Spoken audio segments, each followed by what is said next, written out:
Bismillahirrahmanirrahim. Assalamualaikum warahmatullahi wabarakatuh. Khabar semua Najah 3 Abu Bakar. Jadi pada petang ini kita akan bersama-sama menyambung pengajian Tahfiz Quran dan Sunnah, iaitu kita masuk ke tajuk yang ketiga ataupun topik yang ketiga, iaitu deria rasa pada kulit manusia. Deria rasa pada kulit manusia. Okey.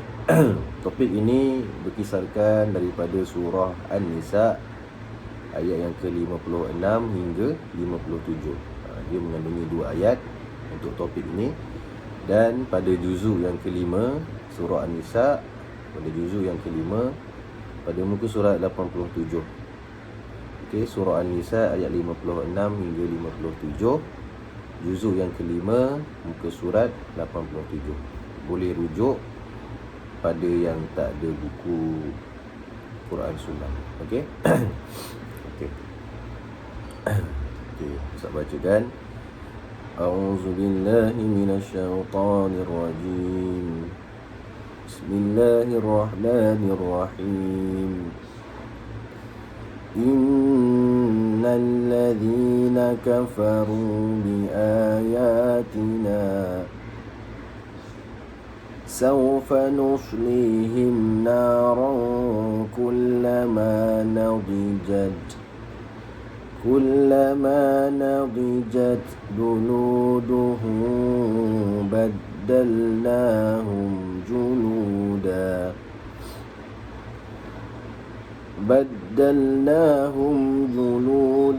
غيرها ليذوقوا العذاب Innallaha kana azizan hakima. Okay, itu ayat yang pertama. Innal ladzina kafaru bi ayatina sawfa nuslihim naran kullama madijat. Okay, jelaskan di situ nadijat juluduhum. Bunyikan sebab ta itu dia sifat huruf dia ialah hamas, iaitu angin. Jadi bacaan dia kullama nadijat juluduhum. Okey, saya bacakan semula.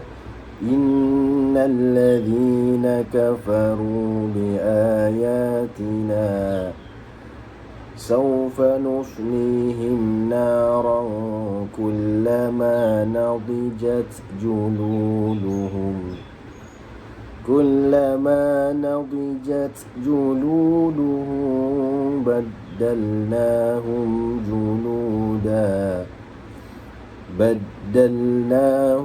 جلودا غيرها ليذوقوا العذاب قلقلة Innallaha kana azizan hakima. Okay, selesai ayat yang pertama. Masuk ayat yang kedua, dengar baik-baik. Walladzina amanu wa amilus salihat.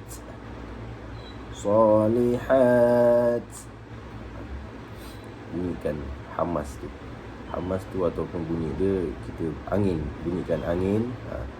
Wa amilus salihat. Bunyikan. Okay. Sanudkhiluhum jannatin tajri min tahtihal anhar.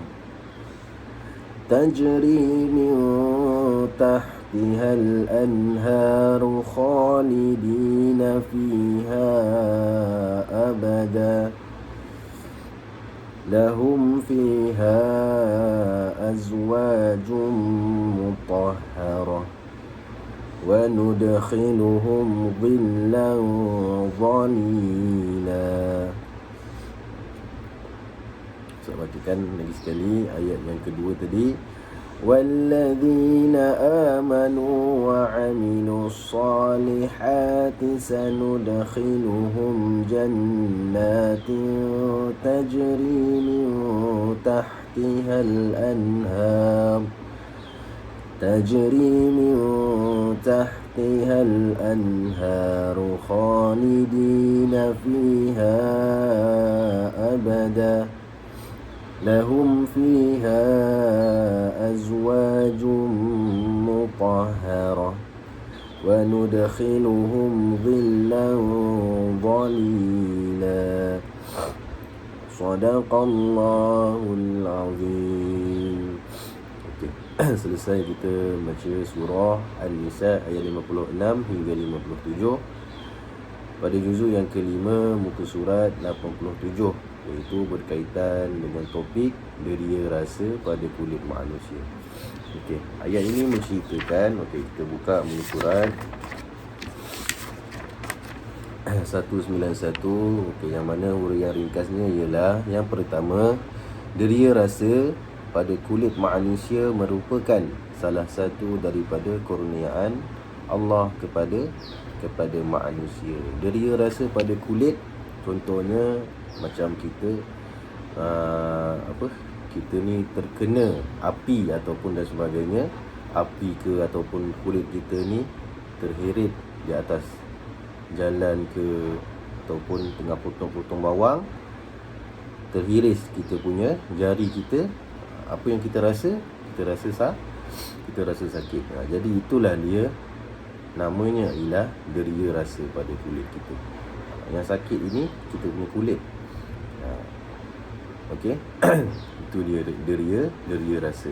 Okey, yang kedua, Allah SWT menyeksa manusia yang ingkar menerusi rasa sakit yang boleh dirasai oleh kulit ketika terkena api.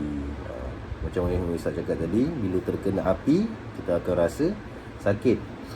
Walaupun di dunia api itu terasa sakit, apatah lagi api di akhirat kelak. Jadi macam itulah Allah menyeksa manusia yang ingkar dengan rasa sakit yang boleh dirasai ketika kulit mereka terkena dengan api. Tapi bukan orang jahat saja yang terkena api ni, bukan maksudnya orang jahat saja yang kena, orang baik pun boleh terkena. Dia bergantung pada sikap kita, pada kepribadian kita. Kalau kita jahat, maka di dunia pun kita akan terkena api, di akhirat lagilah kena. Jadi pada orang yang baik, mungkin ujian dia terkena api semasa di dunia, kemudian di akhirat dia terlepas daripada siksaan api neraka.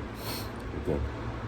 Yang ketiga, Allah SWT akan menggantikan kulit manusia yang telah terbakar dengan kulit yang baru supaya mereka merasakan azab akibat kekufuran mereka. Nanti di akhirat kelak Allah SWT menggantikan kulit yang mana telah diseksa sebelum itu dengan kulit yang baru, dan akan terus disiksa. Kemudian bila selepas disiksa itu habis, kulitnya terbakar, diganti dengan kulit yang baru, akan disiksa lagi, dan akan diganti semula, dan akan disiksa lagi.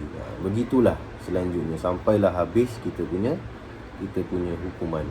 Jadi itulah dia siksaan di dalam api neraka, yang mana akan menimpa kepada orang yang berbuat jahat dan orang-orang kafir.